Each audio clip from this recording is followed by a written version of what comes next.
Welcome to Easy Physics. Potential due to a continuous charge distribution. यानी कि एक charge की वजह से कोई पोटेंशियल क्रिएट होता है, दो चार्ज की वजह से कोई पोटेंशियल क्रिएट होता है। लेकिन अगर पोटेंशियल एक बहुत सारे चार्ज हो जो कि कंटिन्यूस यानी कि लगातार रखे हुए हों,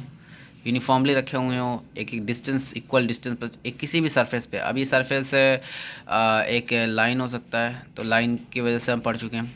इससे पहले वाले। ये इस बार में हम पढ़ेंगे चार्ज डिस्क की वजह से, यानी कि एक डिस्क है कोई जैसे कि सीडी एक डिस्क होती है, सीडी ड्राइव जो होती थी पहले के ज़माने में, तो उसी तरह कोई भी एक गोल चक्का जिसको कहते हैं डिस्क, तो उस पर अगर ये चार्जेस पूरे सरफेस पे रखे हों कंटिन्यूसली यूनिफॉर्म, तो इस पूरे सरफेस पे जो चार्जर रखे उसकी वजह से क्या पोटेंशियल क्रिएट होगा किसी पॉइंट पी पर, किसी भी पॉइंट पी पर। जो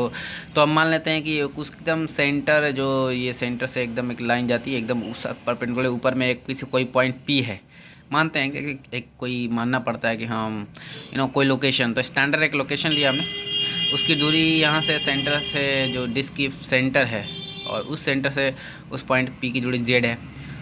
और डिस्क का एक कोई पार्ट मान लेता हूँ, यानी कि मैं मान लेता हूँ कि पूरे डिस्क के सेंटर से तो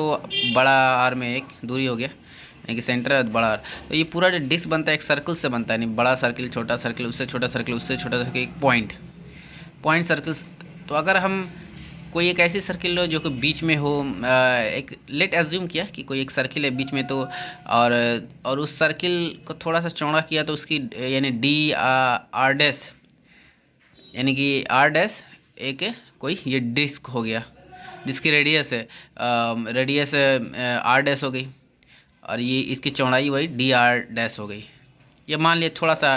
क्योंकि मुझे पूरे डिस्क की निकालनी है, यानी पूरी डिस्क यानी 0 पॉइंट से, इस पॉइंट से लेके इस आर रेडियस तक डिस्क निकालनी है, तो मैं थोड़ा सा पहले निकालता हूँ। तो थोड़ा सा ये एक छोटा सा डिस्क लिया जिसकी डी आर डैश मैंने ली, जो कि आर डैश रेडियस वाली थी, तो उसको मैंने डी आर डैश से लिख दिया कि हाँ ये इसकी चौड़ाई हो गई। ये actually this is notation for और everything what you are going to do, very easy. तो अब आते हैं हम पहले, अब हम कहेंगे कि ये प्लास्टिक डिस्क है। प्लास्टिक डिस्क इसलिए कहा क्योंकि चार्ज जो प्लास्टिक से होगी तो वो रखी होगी उस जगह पे एक्चुअली, तो कंडक्ट नहीं करेगी, इस वजह से ये प्लास्टिक, इसका कोई मतलब यहाँ नहीं है उससे ज़्यादा। इसका एक रेडियस आर है जो जानता हूँ, यानी कोई डिस्क सर्कुलर ही होती है, तो पूरा रेडियस आर है। Charges on its top surface, charges उसके टॉप सरफेस पे टू यूनिफॉर्म सरफेस चार्ज डेंसिटी, यानी सरफेस चार्ज डेंसिटी सिग्मा है इस पर, यानी सिग्मा यानी कि charge per unit that surface is denoted by density, is called density, and that density surface density को हम सिग्मा से लिखते हैं। ये बहुत पहले समझाते हैं नोटेशन, यहाँ तक तो कोई बात नहीं हो। अब सिंपली आते हैं, अब हम कहते हैं कि जो सरफेस डी क्यू होगी वो सिग्मा इंटू दैट सरफेस, अरे सिग्मा क्या होता है, charge per unit surface, density जो होती है चार्ज पर यूनिट सरफेस हो गई, यानी सरफेस चार्ज डेंसिटी, चार्ज यानी उस सरफेस पे कितना चार्ज है वही उसको डेंसिटी हुई ना, तो चार्ज बाय सरफेस होता है, तो ये बाय वाले को गुना कर दिया इधर, यानी कि डेंसिटी इनटू दैट सरफेस, वो टू चार्ज निकल जाएगा। तो अब हमें थोड़ा सा डीक्यू को लिखा थोड़ा सा चार्ज, यानी कि इस थोड़े सा सरफेस पे, नहीं थोड़े सा जो सरफेस है जिसका जिसकी ये रेडियस आर डैश है और जिसकी ये चौड़ाई डी आर डैश है, तो ये सरफेस कैसे कैलकुलेट होगा, तो सरफेस को कैलकुलेट करने के लिए एक तो है कि इसका रेशियो की सर्किल है, दो सर्किल्स है, तो एक सर्किल का छोटा वाला सर्किल का ये हो गया पेरीमीटर 2 पाई आर डैश हो गया, और इसमें इसके विथ से गुना कर दिया, यानी विथ यानी 2 डी आर डैश से गुना कर दिया, तो टोटल ये सरफेस निकल गया, जो भी सर्किल सरफेस है। ट्रैक है, इसको ट्रैक समझ सकते हैं, यानी कि एक सर्कुलर ट्रैक समझ सकते हैं जिस पर गाड़ी चलती है, तो D R dash into D R dash, ये अपर सरफेस एरिया हो रिंग का हो गया, ये रिंग जो भी समझे रिंग की तरह बना हुआ है, इंटू दैट डेंसिटी से गुना किया, तो मुझे चार्ज निकल गया, कितना चार्ज उस पर, नहीं कि डी क्यू चार्ज होगा ना हो। अब इस डी क्यू चार्ज की वजह से पहले पोटेंशियल निकालता हूँ इस पॉइंट पी पे क्या होगा, बाद में हम इंटीग्रेट कर देंगे। ये जो हमारा एक मामूल रहा है कि हम छोटे से एरिया को पहले की इन्फ्लुएंस को निकालते हैं, फिर इंटीग्रेट करके पूरे टोटल एरिया का निकाल देते हैं, ये एक तरीका है। तो इस डी क्यू चार्ज की वजह से क्या पोटेंशियल होगा एट पॉइंट पी, वो क्या होगा, डी वी होगा। तो मान लिया डी वी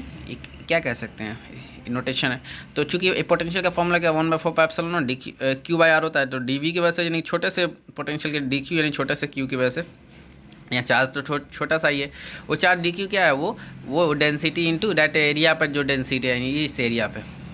इसकी वजह से पोटेंशियल क्या हो गई, तो ये 1/4πε0 और इस सिग्मा, और ये चूँकि डी क्यू का फॉर्मूला ये पहले से हम निकाल चुके थे, density in that area and by R. तो रेडियस ये जो आर है यानी कि ये आर से मतलब यहाँ पर ये डिस्टेंस, ये क्या है, ये एक तरह से ट्राइंगल बन गई 90 डिग्री। तो by Pythagoras that R square equal to Z square plus R square that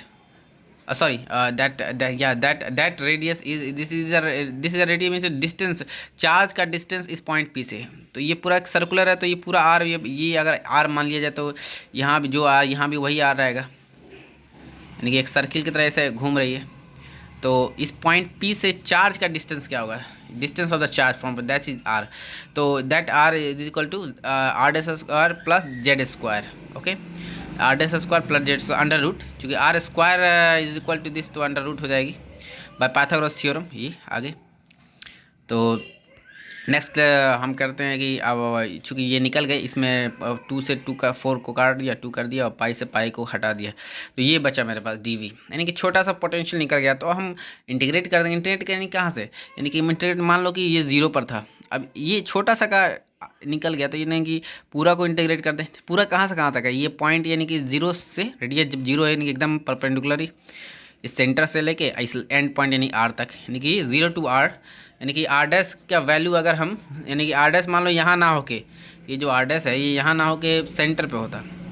और सेंटर से आप एक इन पॉइंट है यहाँ पे होता, तो वही इंटीग्रेट कर दिया। तो ये तो एक माना था हमने कि यहाँ समझाने के लिए कि यहाँ पर है, ये यहाँ 0 पॉइंट से लेके एंड पॉइंट तक के लिए हो सकता है। तो छोटा सा निकल गया तो इंटीग्रेट कर दिया 0 टू आर तक, यानी कि आर डैश को इंटीग्रेट कर दिया हमने 0 टू, यानी कि वी जो पूरा टोटल पोटेंशियल निकल रहा है, यानी इंटीग्रेटिंग डी वी यानी this D V, then integrating 0 to R तक इस सब को। तो इसमें एक्चुअली सिग्मा और ये एप्सिलॉन नॉट और ये 2 ये बाहर कर दिया, क्योंकि सिग्मा बाई 2 एप्सिलॉन नॉट ये कांस्टेंट था, कोई चेंज तो आता नहीं इसमें, तो कांस्टेंट को बाहर कर दिए थे। जो चीज़ें वेरिएबल्स हैं और जिन जो जुड़ी हुई हैं उस वेरिएबल से जिसको हम इंटीग्रेट करना है, तो 0 से आर तक, तो ये अंदर क्या बचता है, ये R dash D R dash by root under Z square plus R square R dash sorry. Then simply this is over, it is only one line answer. Actually we know that we know by the formula, yeah, that we know by formula that z square plus r dash 1 by z, this value, if it is a formula of calculus, that if this is the value, then directly we can write what, if this is the value in r, the thing which has to be integrated by z square plus r square, and that value r dash square, and there is another variable z which is approximately constant, it's not changing, and this is a changing thing which is from 0 to r. Then if this is the case like this, like in the previous it was 1 by some this, and not 1 by this variable by something constant plus this variable, then directly we can write that z square plus r square minus z, यानी कि इसी को total को लिख के minus Z कर देंगे, जैसे कि लास्ट टाइम हमने किया था, और ये आंसर आ जाएगी इसकी।